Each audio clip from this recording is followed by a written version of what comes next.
This bill authorizes permanent warfare anywhere in the world. It gives the President unchecked power to pursue war. It diminishes the role of this Congress.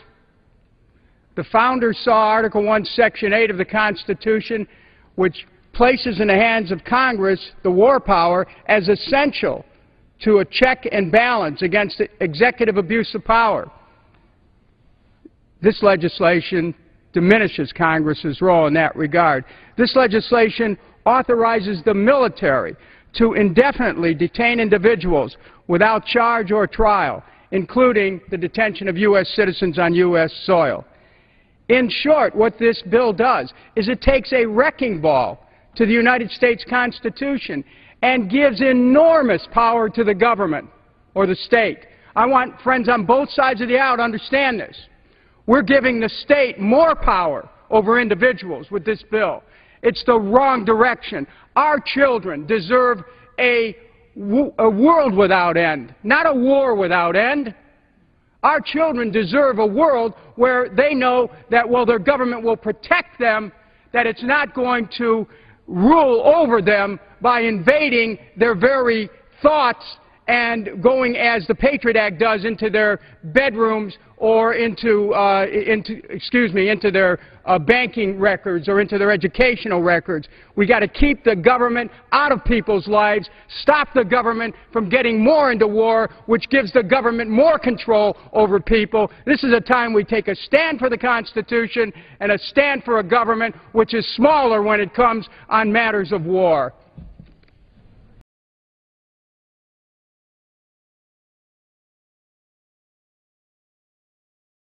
I think with the Department of Homeland Security, all the changes that have occurred since Oklahoma City, since 9/11, there has been improvement. As you know, a recent report from your department raised a lot of eyebrows and caused a bit of controversy, because in that report you said this, that the Department of Homeland Security assesses that right-wing extremists will attempt to recruit and radicalize returning veterans in order to exploit their skills and knowledge derived from military training and combat. The willingness of a small percentage of military personnel to join the extremist groups during the 1990s because they were disgruntled, disillusioned, or suffering from the psychological effects of war is being replicated today. Is being replicated today. You have active intelligence that tells you people coming back from Iraq, coming back from Afghanistan, who might be mad at the military, who might simply have post-traumatic stress disorder, are being actively recruited by extremist groups? Certainly, and our department is not the only department that has made that comment. The FBI has made the same comment. Other groups have made the same comment. Here's the important point. The report is not saying that veterans are extremists, far from it. What it is saying is returning veterans are targets of right-wing extremist groups that are trying to recruit those to commit violent acts within the country. We want to do all we can to prevent that. Well,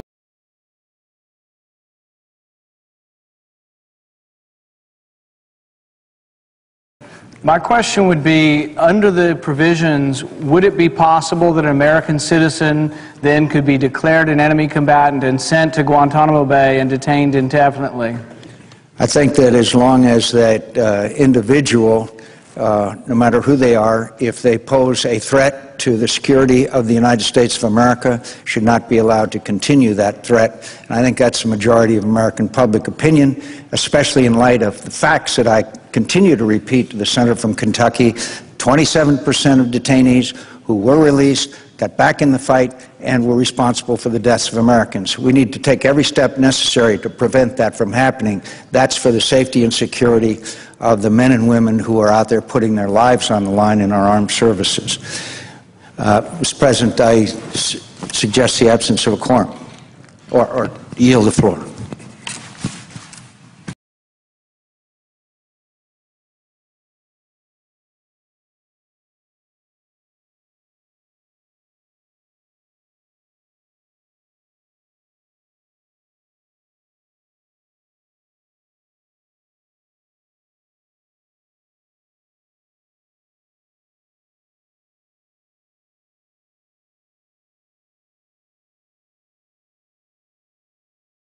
This last week, the U.S. Congress passed a bill which repeals posse comitatus, which means that we have now institutionalized and codified martial law.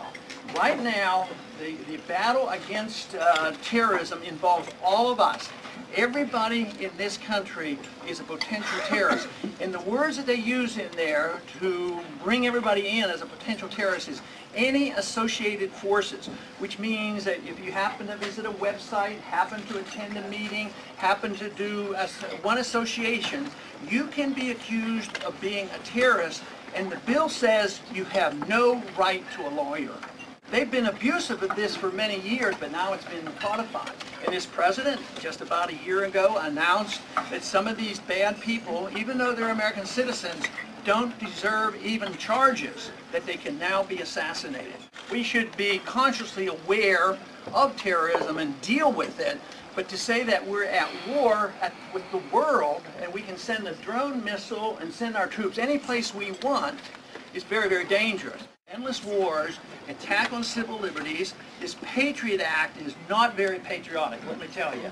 It's an invasion of your privacy, and I often wonder how many members of Congress would have voted for the Patriot Act if it would have been called the repeal of the Fourth Amendment. Big government is alive and well, but the grassroots are waking up.